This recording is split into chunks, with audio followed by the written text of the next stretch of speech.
आज जो शेयर चुना है वो पिक ऑफ द डे भी है और एक अच्छा इन्वेस्टमेंट भी है। कंपनी का नाम है स्टरलाइट टेक्नोलॉजीज। इस कंपनी में जो बड़ा ट्रिगर है अनिल जी, वो 5G ऑक्शन को लेके है। यहाँ पे मार्च में 5G ऑक्शन की शुरुआत होगी, लेकिन ग्लोबली ऑलरेडी 5G ऑक्शन का 5G रोल आउट ऑलरेडी हो चुका है। और सबसे बड़ी बात, कंपनी के पास सबसे हाईएस्ट ऑर्डर बुक है, करीबन 11,300 करोड़ की ऑर्डर बुक है। हमको लग रहा है कि कंपनी में सबसे बड़ी जो पॉजिटिव बात है कि वो इंटीग्रेटेड प्लेयर है और दुनिया में ऐसे 6-7 कंपनीज है जो ऑप्टिकल फाइबर बनाती है, यहाँ पे स्टरलाइट टेक्नोलॉजीज का नाम आता है। तो आने वाला साल इनके लिए काफी अच्छा रहेगा। मुझे लग रहा है कि एग्जीक्यूशन पे सबकी फोकस रहेगी, लेकिन होपफुली 5G ऑक्शन होने के बाद यहाँ पे हमको नतीजे में इनकी कंपनी में काफी फर्क दिखाई देगा। तो डेफिनेटली एक्यूमुलेट करना चाहिए। करीबन 210-215 का रेट है। हमको लग रहा है कि करीबन 6 से 12 महीने में होपफुली 270-75 टारगेट पॉसिबली होना चाहिए। और जैसे जैसे नए ऑर्डर्स डोमेस्टिक कंपनी से आएंगे, यहाँ पे और रेटिंग देखने को मिलेगी। ओके, तो ये है आपके लिए स्टरलाइट टेक्नोलॉजी में खरीदारी करने की राय आती हुई अविनाश जी की तरफ से। 275 रुपए का टारगेट रखें आप 6 महीने के लिहाज से। ये एक और स्टॉक है जो बेहतरीन एक्शन दिखा सकता है। इस पर जरा अविनाश जी अपनी राय दीजिए। क्रेडिट स्विस की तरफ से रिपोर्ट, आज से कवरेज की शुरुआत, टारगेट 1250, क्या करना चाहिए? अनिल जी, मुझे लग रहा है कि एसबीआई कार्ड्स एक क्लियरली रिटेल कंजम्पशन प्ले है और अभी जिस प्रकार से नॉर्मलाइजेशन हुआ है पोस्ट कोविड, वैक्सीनेशन भी अभी शुरुआत हो चुकी है, तो मुझे लग रहा है कि आने वाला साल इनके लिए काफी अच्छा रहेगा।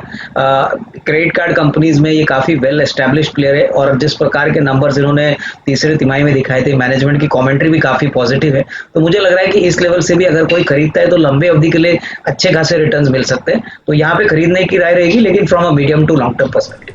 ओके, अविनाश जी आईआरसीटीसी पर राय दीजिए, क्या करना चाहिए? मुझे लग रहा है कि अनिल जी ये न्यूज थोड़ी सी नेगेटिव है, लेकिन निचले लेवल पे अगर स्टॉक मिलता है तो मुझे लगता है इसको खरीदने का मौका है।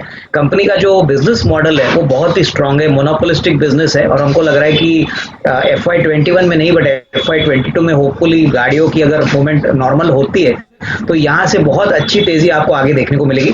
इन्होंने रिसेंटली जो QIP किया था वहां पे काफी बड़े इंस्टीट्यूशनल इन्वेस्टर्स भी एंट्री कर चुके हैं। तो मुझे लग रहा है कि जिनको साल भर का नजरिया लेना है, मुझे लग रहा है कि ये गिरावट अगर आती है तो खरीदने का मौका समझना चाहिए। इससे कोई बड़ा इंपैक्ट रेवेन्यू अर्निंग्स पे नहीं आएगा और आगे चल के मुझे लग रहा है ये स्टॉक करीबन 2000 के ऊपर भी जा सकता है। तो ये खरीदने का मौका होगा अगर कोई डिप आता है तो। अनिल जी, मुझे लग रहा है ये बहुत पॉजिटिव न्यूज है। पावर जनरेशन जो प्राइवेट सेक्टर प्लेयर्स है जैसे टाटा पावर है, इनके लिए डेफिनेटली बहुत अच्छी बात रहेगी।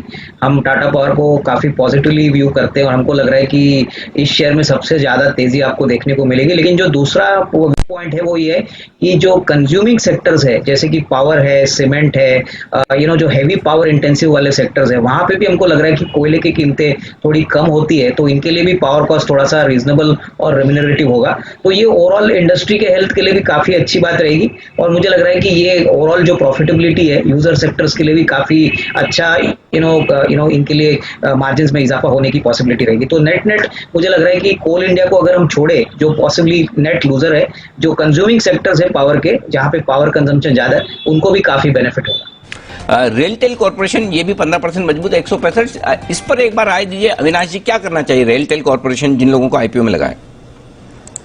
अनिल जी, मुझे लग रहा है कि जिस प्रकार का इनका बिजनेस मॉडल है, ये basically not only railways but काफी प्राइवेट सेक्टर में डेटा सेंटर्स को भी अपना सर्विसेज सप्लाई करते हैं। और जिस प्रकार से इंटरनेट का ग्रोथ हम देख रहे हैं, हमको लग रहा है कि रूरल इंडिया में जिस प्रकार से इंटरनेट का डिमांड बढ़ रहा है, गवर्नमेंट का भी इनिशिएटिव है, इस कंपनी को अगले 1.5-2 साल के लिए काफी अच्छी ग्रोथ पॉसिबिलिटी मिलेगी।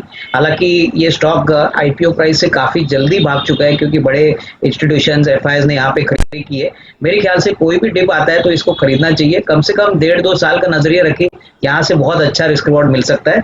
शॉर्ट टू मीडियम टर्म में डेफिनेटली स्टॉक थोड़ा वोलेटाइल रहेगा क्योंकि काफी छोटे समय में स्टॉक भाग चुका है, बट ओवरऑल कंपनी के फाइनेंशियल्स और कंपनी का बिजनेस मॉडल बहुत ही बेहतरीन है। बिल्कुल, तो नजर रखिए रेलटेल पर दमदार एक्शन आते हुए दिख रहा है। अविनाश जी भी हमारे साथ है, एक राय अविनाश जी से भी ली जाए। अविनाश जी, BML पर आपकी राय? इनफैक्ट अनिल जी, बीएमएल में मैं समझता हूँ कि इवन करंट लेवल्स पे खरीदा जा सकता है।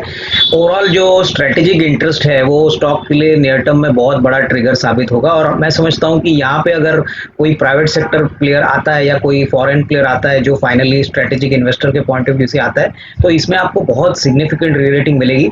ये कंपनी की जो प्रोडक्ट है, बिजनेस मॉडल है, प्लस जिस प्रकार का इनका ओवरऑल मैनेजमेंट कमेंट्री थी तीसरे तिमाही के बाद, हमको लग रहा है कि ये डेफिनेटली एक पोर्टफोलियो स्टॉक है, और इसमें मैं समझता हूँ ट्रेडिंग से ज्यादा जो वेल्थ क्रिएशन के लिए जगह है वो काफी सिग्निफिकेंट है। तो कोई भी डिप आए तो इसको खरीदना चाहिए। ओके, तो कोई भी डिप आए यहाँ पर खरीदारी करें। बड़े टारगेट्स आ रहे हैं, अविनाश जी को पसंद है, राकेश जी, कुणाल जी ने भी बात करी है, सचिन जी भी हमारे साथ पिछले हफ्ते जुड़े थे, उन्होंने भी यहाँ पर रिकमेंडेशन दी थी। तो दीपांशु, जो स्टॉक मुझे पसंद है वो बेसिकली पीवीसी पाइप्स का एक मार्केट लीडर है, और उस कंपनी का नाम है फिनोलेक्स इंडस्ट्रीज। अब ये कंपनी सिलेक्शन करने का जो रीजन है वो ये है कि इन कंपनीज ने काफी हद तक पीवीसी पाइप्स में बहुत अच्छी बढ़ोतरी दी है। इनफैक्ट तीसरी बार इन्होंने प्राइस इंक्रीज ली है, और पीवीसी की कीमतें भी काफी बढ़ी है। ये कंपनी खुद की पीवीसी बनाती है, इंटीग्रेटेड प्लेयर है, सबसे बड़ी बात बिल्कुल कर्जा मुक्त कंपनी है, और हमें लग रहा है कि इस साल करीबन 40 रुपए की अर्निंग आएगी, अगले साल करीबन 47-48 रुपीज की अर्निंग आएगी। तो इस कंपनी को हमको लग रहा है मार्केट लीडर को डेफिनेटली मार्केट एक अच्छा प्रीमियम देगा। तो यहाँ से करीबन हमको लग रहा है कि 750 का टारगेट प्राइस करीबन 12 से 15 महीने में पॉसिबल है। तो ये मेरी तरफ से इन्वेस्टमेंट पिक रहेगा। ओके, 750 का टारगेट कहा सर आपने? इनफैक्ट 12 to 15 मंथ्स में। ओके, 12 to 15 मंथ्स में 750 का टारगेट, ये है आपके लिए राय अविनाश जी की तरफ से। नजर रखें फिनोलेक्स इंडस्ट्रीज पर।